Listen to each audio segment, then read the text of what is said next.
नमस्कार, मैं रोशन अपने YouTube चैनल मैथ्स कंसेप्ट में आपका स्वागत करता हूं। जैसा कि पिछले वीडियो में मैंने कहा था कि अगले वीडियो में मैं जीरो से शुरुआत से प्रतिशत आरंभ करके आपको टॉप लेवल तक ले जाऊंगा। इसी बात को ध्यान में रखते हुए मेरे मन में एक सवाल आता है जो आपको समझना चाहिए, जिस पर आपको फोकस करना चाहिए। मैं जानना ये चाहता हूँ कि आपके जीवन में प्रतिशत, ये लाभ हानि, जो भी वर्ड है, कॉमर्शियल मैथ्स का जो भी वर्ड है, सब आपके जीवन से जुड़ा हुआ है। जैसे कोई चीज़ महंगा होता है तो आप उसको कम खरीदते हैं। एग्जाम्पल लीजिए, प्याज महंगा हो जाता है बार बार, तो आप उसको कम खा के मैनेज कर लेते हैं वहाँ। तो वहाँ ये आप मैनेज कर लेते हैं। वही मैनेज करना गणित में क्यों मुश्किल हो जाता है? क्यों? क्योंकि गणित को आप रटते आए हैं। गणित को, खासकर कॉमर्शियल मैथ को रटना नहीं है। कॉमर्शियल मैथ बनाते समय ऐसा लगना चाहिए कि हम प्रैक्टिकल कर रहे हैं। जैसे कोई सामान खरीदने गए, महंगा हुआ, कम खरीद लिए, तो वहाँ आप काम ऐसा कर लेते हैं ना, बिना पढ़े। वहाँ मैनेज वैसे लोग भी कर लेते हैं जो पढ़े लिखे नहीं हैं, और यहाँ तो सभी पढ़े लिखे हैं। तो फिर यहाँ गणित क्यों हो जाता है? यही सवाल मेरा था कि गणित जैसा ना लगे, गणित व्यवहारिक बात जैसा लगे, और हम चाहेंगे कि गणित को हम व्यवहारिक बात में कन्वर्ट कर दें। आइए ज़रा सा देखा जाए। देखिए, आज प्रतिशतता इस वर्ड से परिचय लेने जा रहे हैं हम लोग। इस वर्ड से हम लोग परिचित होने जा रहे हैं। वास्तव में प्रतिशतता ही एक चैप्टर है। लाभ हानि तो हम लोग दूसरा चैप्टर लेते हैं। एक्चुअल में लाभ हानि प्रतिशतता के अंदर ही है। आप याद कीजिए अंडर मैट्रिक का वो दौर जहां आप कभी पढ़े होंगे प्रतिशतता एवं उसके अनुप्रयोग। वहां लाभ हानि नहीं लिखा हुआ था। वहाँ क्या लिखा हुआ था? प्रतिशतता एवं उसके अनुप्रयोग, यानी प्रतिशतता में ही लाभ हानि था। उसी में साधारण ब्याज था, उसी में चक्रवृद्धि ब्याज था, उसी में सारा कॉमर्शियल मैथ था। आप उसी बात को अंग्रेजी माध्यम के जो स्टूडेंट होंगे वो पढ़े होंगे, परसेंटेज एंड इट्स एप्लीकेशन। कहने का मतलब परसेंटेज एक चैप्टर है, लाभ हानि तो उसका हिस्सा है। लाभ हानि उस आधार वही है, परसेंटेज उसी में लाभ हानि है। लेकिन हम लोग लाभ हानि को अलग से भी पढ़ते हैं, लेकिन एक्चुअल में परसेंटेज ही चैप्टर है। परसेंटेज को जितने अच्छे से समझेंगे, लाभ हानि, साधारण ब्याज या इसके आगे बट्टा, डिस्काउंट जो भी है, समझना बहुत आसान हो जाएगा। तो आइए सबसे पहले हम लोग समझें, आपके सामने जो वर्ड लिखा हुआ है ये प्रतिशतता, इसका मतलब क्या होता है? ये वर्ड इतना प्रभावी क्यों है? ये कितना व्यापक वर्ड है? जरा सा इसको हम लोग देखें कि परसेंटेज, प्रतिशतता शब्द समझने से क्यों आसान हो जाएगा मेरा गणित को, खासकर कॉमर्शियल मैथमेटिक्स। प्रतिशतता आप देखिए, प्रतिशतता प्रति प्लस शत, इससे बना हुआ है। प्रतिशत का प्रति यानी प्रत्येक। आप बोलते हैं ना प्रति व्यक्ति, प्रति व्यक्ति का मतलब क्या होता है? प्रत्येक व्यक्ति। प्रति यानी प्रत्येक, और शत मतलब 100, 100 नहीं। यानी जब किसी टर्म को हम 100 में व्यक्त करते हैं तो उसी को परसेंटेज बोलते हैं, उसी को प्रतिशतता बोलते हैं। किसी भी टर्म को जब 100 में कन्वर्ट करते हैं तो उसी को प्रतिशतता बोलते हैं। देखिए, परिभाषा हम आपको दिए, लेकिन परिभाषा अभी भी आप नहीं समझे। देखिए, समझ में कब आएगा? जब कुछ एग्जाम्पल लेंगे। एग्जाम्पल बहुत ज़रूरी है। तो आइए एग्जाम्पल लेते हैं। मान लिया जाए आपका आय 150 रुपया है, उसमें आप 120 रुपया खर्च कर देते हैं। आपका आय 150 रुपया है और आप खर्च कर देते हैं कितना? तो आपका खर्च हो जाता है 120। तो हम आपसे पूछेंगे कि आपका बचत क्या है? तो आप जैसे बचत का नाम आएगा तो आप कहिएगा कि आपका बचत 30 है, क्योंकि इतना में इसको घटा लीजिएगा, यही आपका बचत कहलाएगा। तो अगला सवाल हमारा होगा कि क्या हम और आप कह सकते हैं कि हमारा बचत 30% है? तो आप कहिएगा नहीं। तो वही हम जानना चाहेंगे कि क्यों कहेंगे कि 30% बचत है और क्यों नहीं कहेंगे कि 30% बचत है। यही समझना है, इसी को हम लोग कहेंगे प्रत्येक 100 में बदलना। जरा सा देखा जाए, ये आपका बचत 30 है, लेकिन कब? जब आपका आय 150 है। आपका आय 100 नहीं है ना, आपका आय 150 है। मतलब आप 150 रुपया में आप क्या बचा रहे हैं? 30। 1 रुपया में क्या बचा रहे हैं? 30 बटे 150, और 100 रुपया में आप क्या बचा रहे हैं? 30 बटे 150 गुना 100। और ये जो एक एक नियम हम कर रहे हैं, हम समझ रहे हैं, इस बात में भी बहुत लोग को दिक्कत है। जरा सा प्रतिशतता वर्ड समझा देते हैं, फिर से हम इस पर भी आएंगे। ज़रूरत लगेगा तो हम नर्सरी से स्टार्ट करेंगे, लेकिन मेरा उद्देश्य समझाना है। मैंने प्रॉमिस किया है तो मैं आपको समझाऊंगा। जरा सा एकाग्र रहिए।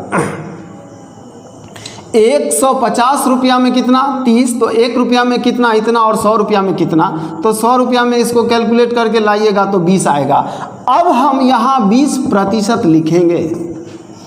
तो हम यही कहना चाह रहे थे कि यहाँ हमने क्यों नहीं लिखा और यहाँ हमने क्यों लिखा। तो यहाँ प्रतिशत इसलिए लिखा क्योंकि ये 20 रुपया जो बचत हो रहा है वो किस में? 100 में। तो 20% का मतलब ही यही होता है, 20 बचत है किस में? 100 में। 20% का मतलब क्या होता है कि यहाँ 20 बच रहा है किस में? 100 में। और यहाँ 30 बच रहा है 150 में। तो जो 150 में बचत हो रहा है उसको भी प्रतिशत बोलेंगे क्या? प्रतिशत का मतलब 100 होता है ना, तो जो 100 में बचेगा उसको प्रतिशत बोलेंगे, ना कि जो 150 में होगा उसको प्रतिशत बोलेंगे। जैसे कोई एग्ज़ाम दे रहे हैं आप, वो पूर्णांक 50 का है और आप उसमें 30 अंक लाए हैं, तो आप क्या कहिएगा कि आपने 30% लाया है? नहीं, आपने 30 अंक लिख देते हैं। ये पूर्णांक है, ये पूर्णांक है और ये आपका प्राप्तांक है। तो क्या हम यहाँ प्रतिशत लगा पाएंगे कि हम 30% लाए? नहीं। क्यों नहीं लगाएंगे? क्योंकि यहाँ 30 जो हमने लाया उस समय कुल पूर्णांक क्या था? उस समय कुल पूर्णांक 50 था। मतलब हमने 50 में क्या लाया? 30। 1 में क्या लाया? 30 बटे 50। और 100 में क्या लाया? फिर हमने उसको 100 बना दिया ना। अब 100 में जो लाएंगे उसको प्रतिशत बोलेंगे हम। 30 बटे 50 गुने 100 यानी 60, यानी 60%। 60% कहने का मतलब क्या हुआ? 60% हम कब बोलेंगे? 60% का मतलब होता है जब हम 100 में 60 लाएंगे तब 60% बोलेंगे। लेकिन हम 90 में भी तो 60 ला सकते हैं। कोई किसी एग्ज़ाम में फुल पूर्णांक 90 का है और उसमें हम 60 ले आए, तो क्या हम बोलेंगे 60% लाए? नहीं, वो 60 से ज़्यादा हो जाएगा। कैसे? देखिए, अगर आप 60 ला रहे हैं किस में? 90 में, तो 100 में कितना आएगा? 60 बटे 90 गुना 100। तो देखिए ये कितना आता है?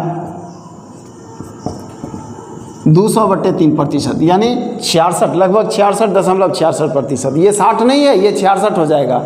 तो कहने का मतलब, प्रतिशत का मतलब ये नहीं होता है कि आप उतना ही लाए। जैसे आप कहेंगे कि हमने 60% लाया, तो इसका मतलब ये नहीं होता है। जैसे 60% का मतलब, इसको आप ऐसे भी समझ सकते हैं, जैसे कोई वस्तु 20 रुपया पर केजी एक दर है ना, 20 रुपया पर केजी मतलब 20 रुपया में 1 केजी, 40 देंगे तो 2 केजी भी हो सकता है। वही यहाँ है। 60% का मतलब 60 नहीं समझना है। 60% का मतलब 100 में 60 समझना है। अगर 200 का है तो 60 और 60 120 भी मिलेगा। अगर 50 का ही अंक है तो 60% लाएंगे तो हमको 30 मिलेगा, ना कि हमको 60 मिलेगा। तो कहने का मतलब प्रतिशत ये होता है। अब हम समझ रहे हैं आपको परेशानी कहाँ है। तो परेशानी इस एकीक नियम में भी आपको है। जरा सा आइए हम इस पर आते हैं। कुछ एग्जाम्पल हम यहाँ भी लेंगे। देखिए, सवाल है 5 कलम का दाम 7 रुपया, तो 35 रुपया में कितना कलम?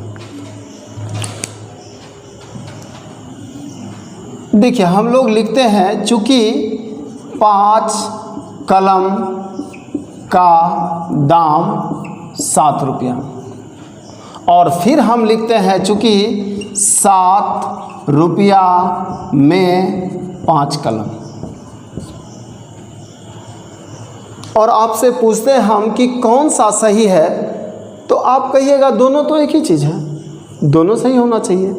चूँकि 5 कलम का दाम 7 रुपया, मतलब 5 कलम पाने के लिए हम 7 रुपया देंगे, और यहाँ भी है 7 रुपया में 5 कलम, मतलब 7 रुपया देकर 5 कलम लेंगे, तो बात तो एक ही है। बात एक ही है, तो क्या इसका प्रयोग करें कि इसका प्रयोग करें? यहाँ कंफ्यूज होते हैं हम, यहाँ दिक्कत होता है हमें, नहीं? तो अब ये सही है या ये सही है? सही तो दोनों है, उपयोगी कौन सा है, ये निर्णय लेने के लिए हम लोग क्वेश्चन पर जाएंगे, क्वेश्चन का आदेश सुनेंगे। यहाँ 5 कलम का दाम 7 रुपया, तो 35 रुपया में कितना कलम, यानी आपको चाहिए क्या, आपको निकालना क्या है, आपका रिक्वायर्ड क्या है, मांग क्या है। तो जो चाहिए उसको बाद में लिखेंगे। आपको कलम का संख्या चाहिए ना, तो कलम का संख्या बाद में लिखेंगे। यहाँ रुपया बाद में लिखा हुआ ये नहीं चलेगा, और यहाँ कलम बाद में, कलम का संख्या बाद में लिखा हुआ यही चलेगा। जो चाहिए वो बाद में लिखना है। आपको कलम का संख्या चाहिए तो कलम बाद में लिखेंगे, आपको रुपया चाहिए तो रुपया को बाद में लिखेंगे, है ना। तो ये लिखेंगे 7 रुपया में 5 कलम, तो 1 रुपया में कितना कलम, 5/7। फिर एक समस्या, फिर यहाँ आप कंफ्यूज होते हैं कि भाग काहे होता है, गुना काहे होता है। तो यहाँ साफ साफ सेंटेंस से लगता है, चूँकि 7 रुपया देंगे तो 5 कलम मिलेगा, 1 रुपया देंगे तो 7वां भाग दे रहे हैं ना, तो 7वां भाग कलम मिलेगा। और ये आप नहीं समझ पा रहे हैं तो इसके लिए एक और एग्जांपल लेते हैं हम लोग। एकिक नियम का मतलब होता है कोई भी चीज़ एक में निकालना। तो 7 को 1 बनाने के लिए क्या कर सकते हैं आप, 7 को 1 बनाने के लिए 7 में 7 से भाग लगाइए। तो 7 में 7 से भाग लगाएंगे तो ये बात होगा, ये 1 हो गया ना। तो आप जानते हैं कि रुपया आधा कर देंगे तो दुकानदार सामान भी आधा कर देगा, रुपया 7वां भाग कर देंगे तो सामान भी 7वां भाग हो जाएगा, रुपया 7 गुना कर देंगे तो सामान भी 7 गुना हो जाएगा। तो यहाँ 7 से भाग लगा रहे हैं तो कलम 7वां भाग नहीं हो जाएगा क्या?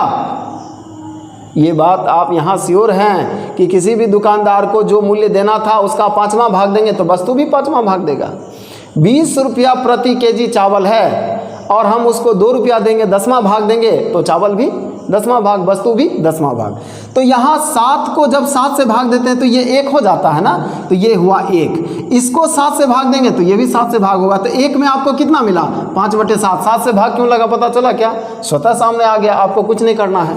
इसको 1 बनाना है। एकिक नियम का मतलब ही होता है 1 में लाना। तो 7 रुपया में इतना, तो 1 रुपया में कितना, उसको 1 रुपया में कन्वर्ट करना। तो 1 रुपया में कन्वर्ट कर दिए। 1 रुपया में क्या मिला, 5/7। स्वतः 5/7 आया, हमने लाए। चूँकि इसको हम 7 से भाग लगाएंगे तो इसको भी 7 से भाग लगाना पड़ेगा ना। तो 1 रुपया में कितना, 5/7, और 35 रुपया में कितना। अब कहिएगा इससे गुना होगा कि भाग होगा, तो इससे गुना होना स्वाभाविक है। कैसे? 5/7 गुना 35। 1 रुपया में इतना तो 2 रुपया में कितना, तो आप कहिएगा उतना गुना 2। अरे 1 रुपया में 20 कलम तो 2 रुपया में कितना कलम, 20 गुना 2, 40 नहीं जानते हम। 1 रुपया में 20 कलम तो 2 रुपया में कितना, 2 गुना 20। 3 रुपया में कितना, 3 गुना 20। और 35 रुपया में कितना, 35 गुना 20।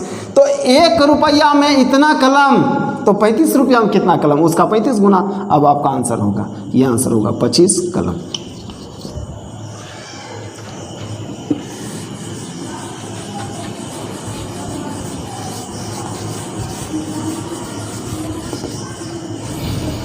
इसी क्वेश्चन में थोड़ा सा बदलाव लाते हैं। 5 कलम का दाम 7 रुपया, तो 35 रुपया में कितना कलम, यही है ना। थोड़ा सा बदलते हैं। यहाँ क्या है, 35 रुपया में कितना कलम, इसको हम लिख देते हैं 35 कलम का दाम क्या होगा।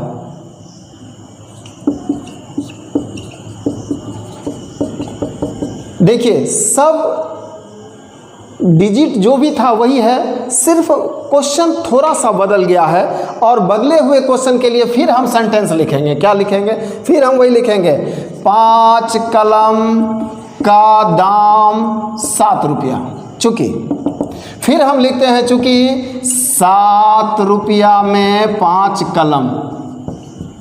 फिर हम आपसे पूछेंगे कौन सा सही है, तो आप कहिएगा दोनों सही है। फिर पूछेंगे कि उपयोगी यहाँ ज़रूरत किसका है, तो ज़रूरत किसका है, इसका निर्णय लेने के लिए कहाँ जाना है, क्वेश्चन पर। आदेश क्वेश्चन का ही होगा। क्वेश्चन का आदेश क्या है ये लीजिए, 5 कलम का दाम 7 रुपया, तो 35 कलम का दाम क्या होगा, दाम क्या होगा मतलब मूल्य क्या होगा, यानी रुपया बताना है। जो चाहिए उसको बाद में लिखना है। यहाँ हमको रुपया चाहिए ना, तो रुपया को बाद में लिखेंगे। यहाँ ये गलत हो जाएगा। तो आप देखें ना इसी क्वेश्चन में कब हम इसको लिखेंगे और कब हम इसको लिखेंगे, फिर से आप पीछे करके देख भी सकते हैं। तो यहाँ हम इसका यूज लेंगे क्योंकि हमको रुपया चाहिए। 5 कलम का दाम, दाम यानी रुपया। आपको जो चाहिए उसको बाद में लिखना है। कलम का दाम 7 रुपया, तो 1 कलम का दाम, हाँ आप समझ चुके हैं, 7/5, 5वां भाग नहीं। अगर आप इसको 1 कहाँ से लाइएगा तो फिर 5 में हम 5 से भाग लगाएंगे, यहाँ भी 5 से भाग लग जाएगा। तो 1 कलम का दाम कितना, 7/5 रुपया, और 35 कलम का दाम कितना, 7/5 गुना 35, 49 रुपये। ये आपका आंसर है। एक एक नियम यही है, और एक एक नियम जब सीख ही लिए हैं तो इससे बढ़कर कुछ, इससे रिलेटेड कुछ क्वेश्चन देख लेते हैं। आइए सवाल पर आते हैं। सवाल में क्या है कि ए की आय 120 रुपया हम लिखे हैं और बी की आय 150 रुपया लिखे हैं, और उसी से 4 सवाल जो उठता है, जो सवाल क्रिएट हो सकता है, वो आपके सामने हम लिखे हैं। इससे ज़्यादा सवाल नहीं हो सकता ऐसे स्थिति के लिए। सवाल के अनुसार ए की आय 120, बी की आय 150। अब पहला सवाल है ए की आय बी के आय का कितना प्रतिशत है। तो आइए इसको ज़रा सा हम लोग समझे हैं उसको भी देखें, और कम से कम वक्त लेकर जो होना चाहिए उसको भी देखें। क्वेश्चन कहता है ए की आय बी के आय का कितना प्रतिशत है, यानी ए की आय बी के, ए का तुलना किससे हो रहा है, बी से, तो बी को 100 बनाना होगा तब प्रतिशत में कन्वर्ट होगा। मतलब ए की आय बी के आय का कितना प्रतिशत है, तो बी जहां 150 है और ये 120 है तो 120% नहीं कह पाएंगे, बी को 100 बनाना होगा तब ए कितना होगा। तो इसको अगर, इस क्वेश्चन को अगर एकदम डीप में जाएं तो हम लोग ऐसे बनाएंगे, चूंकि बी 150 है तो ए कितना है 120, और ये 1 होगा तो अभी आप सीखे हैं ये कितना होगा 120/150, और ये 100 होगा तब ये कितना होगा, तो 120/150 गुना 100, 80%। यानी ए बी का कितना प्रतिशत है, तो ए बी का 80%, 80% है। अब एक एक नियम आप सीख गए, लेकिन एक एक नियम से भी अगर कहीं कम समय में बन रहा है तो उसका भी यूज़ लेंगे। कसम खा के नहीं बैठे हैं कि एक एक नियम ही लिखेंगे। इस क्वेश्चन को अब ज़रा सा आप शॉर्ट भी देखिए। मेरा उद्देश्य आपको एक एक नियम समझाना था, समझा दिए। अब इसका आप दूसरा भी विकल्प लीजिए। इस क्वेश्चन को x मान के आप समीकरण भी लिखना चाहें तो आप बना सकते हैं। कैसे, ए की आय बी के आय का कितना प्रतिशत है, यानी ए जो है वो बी का कितना प्रतिशत है, ए जो है वो बी का x% है। ऐसे भी आप बना सकते हैं, ए बी का कितना प्रतिशत है, तो ए बी का x% है। जहाँ कितना वहाँ x मान लिए, कितना ही आपको चाहिए ना, तो कितना की जगह x मान लिए। ए का मान कितना है 120 बराबर बी का मान कितना है 150 गुना x/100, 120 गुना 100/150 बराबर x। इसको भी हल कीजिए तो x बराबर 80% आएगा। लेकिन हम चाहेंगे कि हम ये भी नहीं करेंगे, हम ये भी नहीं करेंगे। सीखना ज़्यादा, सब कुछ जानना है, लेकिन जहाँ सबसे कम समय लगेगा वही करेंगे, वही एग्ज़ाम में उसी का यूज़ लेंगे। जानना सब कुछ है, सीखना सब कुछ है।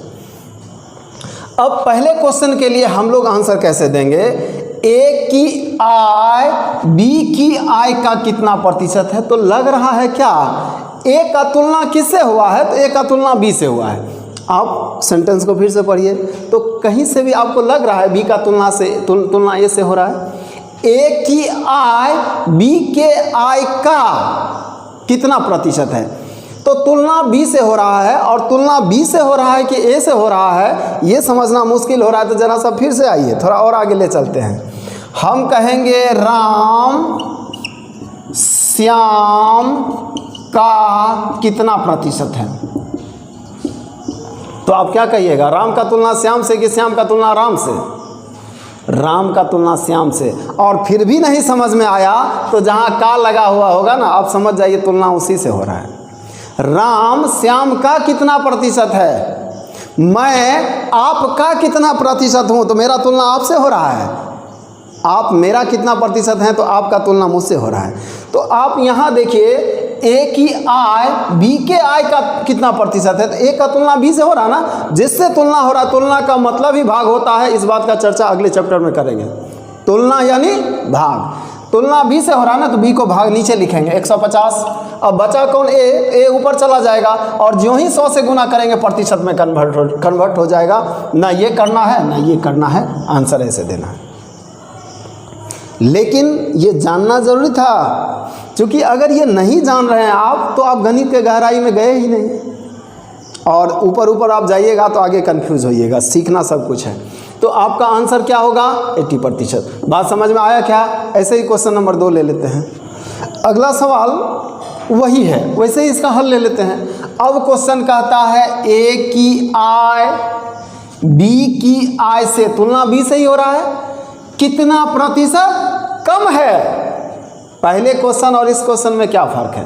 पहले क्वेश्चन में ए का तुलना बी से हो रहा था और दूसरे क्वेश्चन में ए का तुलना बी से नहीं हो रहा, ए के कमी का तुलना बी से हो रहा है। यही फ़र्क है। पहला क्वेश्चन में ऊपर क्या लिखे थे, ए, अब यहाँ ऊपर क्या लिखेंगे, ए नहीं, ए की कमी, क्योंकि कमी का चर्चा है ना, कितना प्रतिशत कम है। तो सबसे पहला बात, तुलना किससे हो रहा है, बी से, तो बी को लिखेंगे नीचे। तुलना यानी भाग, इस बात पर चर्चा बाद में होगी।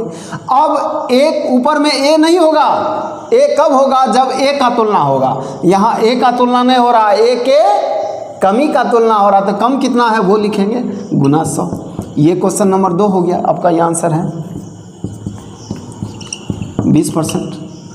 तीसरा सवाल क्या कहता है, अब बी की आय ए की आय का कितना प्रतिशत है। यानी अब आप कह रहा है बी की आय ए की आय का कितना प्रतिशत है, यानी बी की आय का तुलना किससे, ए से।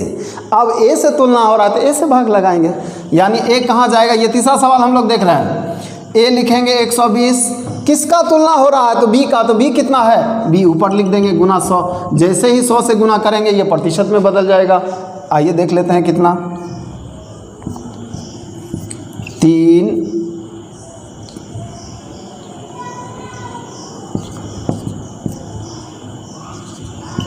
125%।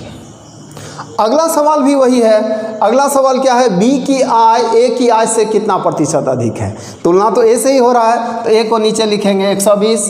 बी ए से कितना प्रतिशत अधिक है, तो कितना अधिक है वो लिख दीजिए गुना 100, 25% अधिक। ऐसा ही और इस तरह का सवाल आप लोग अपने एग्ज़ाम में बार बार देखेंगे। हालांकि ये शुरुआत है, मुश्किल क्वेश्चन भी है। हम ये नहीं कह रहे हैं कि यही सवाल एग्ज़ाम में आता है, लेकिन ये भी आता है। तो इस तरह के सवाल में हम चाहेंगे कि अगला वीडियो आने से पहले जो दिक्कत आपको हुआ है वो आप दिक्कत हमारे कमेंट बॉक्स में पहुंचा दीजिए, ताकि अगला वीडियो बनाने से पहले उस दिक्कत को फिर से हम लाएं। आप क्लास में थे तो वो दिक्कत उसी समय ख़त्म होता था, और आप क्लास में नहीं हैं तो ये दिक्कत 24 घंटा बाद ख़त्म होगा, लेकिन दिक्कत ख़त्म होगा। और बहुत सारे स्टूडेंट्स ने ये कमेंट किया कि कोई भी चैप्टर 0 से स्टार्ट करें। 0 से चैप्टर स्टार्ट कर भी दिया गया है। अब मैं रोज़ एक वीडियो लेकर आऊँगा और मैं चाहूँगा कि वीडियो आप क्रमशः देखें। ऐसा नहीं कि पिछला वीडियो छोड़कर अगला वीडियो देखें। अगर अगला वीडियो देखिएगा तो जो पिछला वीडियो है उसमें जो बात दिया गया है उसका यूज़ लिया जाएगा, तो आपको समझने में दिक्कत होगी। आप वीडियो क्रमशः देखिए, और वीडियो देखते समय आप ऐसे कॉपी कलम लेकर बैठिए जैसे आप क्लास में बैठते थे। और क्लास में जैसे दिक्कत होता था आप बोलते थे सर यहाँ दिक्कत है, तो यहाँ भी आप बोलेंगे कमेंट बॉक्स के माध्यम से। और जो आप कमेंट कीजिएगा अगला वीडियो बनाने से पहले, मैं उस कमेंट को देखूंगा कि हमारे स्टूडेंट को कहाँ दिक्कत है। पहले उस कमेंट पर चर्चा करूंगा मैं, उसके बाद मैं आगे बढ़ूंगा और सिलेबस को आगे